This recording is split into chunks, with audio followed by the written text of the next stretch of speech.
On a pu parler du handicap durant cette campagne présidentielle. Un grand oral avec les candidats à l'Élysée. Plus de 220 personnes à la maison de la radio. On parle du En débat 2022, quelle place pour le handicap dans la campagne présidentielle? Qu'est-ce qui doit évidemment être mis sur la table? Journée présentée par Laetitia Bernard, notre consoeur de France Info, et Emmanuel Dalseco. Plusieurs dizaines de personnes ont travaillé sur le projet. 4 associations à l'origine de cette journée de débat. Cette idée est née d'une discussion que j'ai eue avec des amis qui étaient informés du fait qu'Anto et moi et d'autres à Lyon montaient une télévision. Et je leur disais que dans le cadre de cette télévision, on allait interroger dans leur QG les personnes qui se présenteraient à la présidentielle 2022.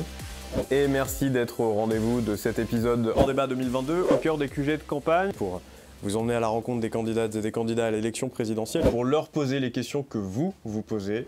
Et puis en janvier, un ami, Thibaut, m'a téléphoné et m'a dit voilà, je sais que vous allez faire ça avec Blind Design, on aimerait se joindre à vous, on est 4 associations, est-ce que c'est possible? Et c'est comme ça que le projet En débat est parti. Mais du contre. Le projet En débat, en substance, se décomposait en 3 parties. Il y a un partenariat qu'on a noué avec handicap.fr, qui est le média de référence sur le handicap en ligne, qui apportait toute la dimension interview écrite qu'on adressait aux candidats. Ensuite, il y avait une interview en QG campagne. On allait au contact de vrais bêtes médias et politiques. D'abord, la place du handicap, c'est dans la Constitution que je vais la mettre, car elle n'existe pas, figurez-vous. Je veux, je le dis, je le revendique, une société inclusive. Je crois que le handicap nous concerne tous et toutes. Chacun doit pouvoir trouver sa place dans la société. Oui ou non, la règle est-elle l'entraide ou est-elle la libre compétition? Et puis enfin, il y avait le grand débat en partenariat avec Radio France. C'était une expérience pour les équipes Blind Design extrêmement enrichissante. J'ai réussi à bouleverser mon agenda, c'est pas toujours facile. France a certes une loi qui propose l'accessibilité. Avec des exigences de préparation en amont qui étaient considérables. Il fallait, sur le plan technique, être très rapide, très efficace.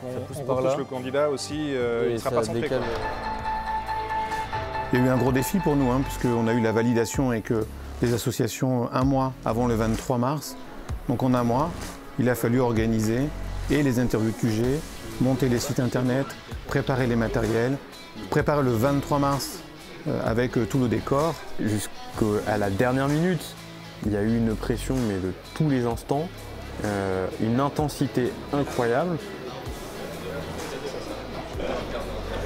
Ce grand mur de fond de scène où on a eu quelque chose comme 72 heures pour le réaliser, et au moment où la toile est livrée, eh bien c'était pas les bonnes toiles. Donc en 24 heures de temps, on a dû refaire imprimer, ce qui est un véritable challenge.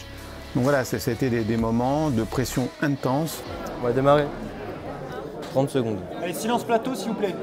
5, 4, 3, 2, top générique.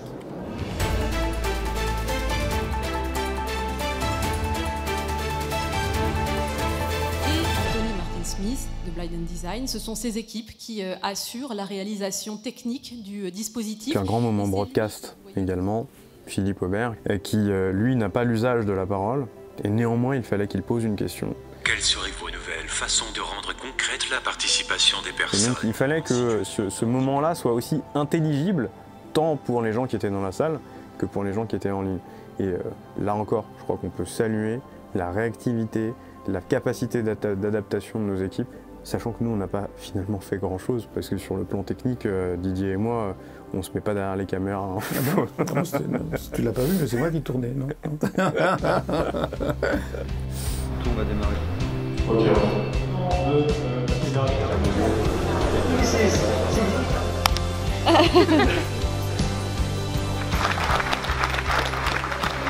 C'est carré. Le but ultime pour nous, c'est de faire qu'En débat devienne une marque et surtout des moments au cours de l'année où les hommes politiques et peut-être d'autres sujets soient traités de manière médiatique. En débat, c'est pas fini, c'est que le début. Merci à tous.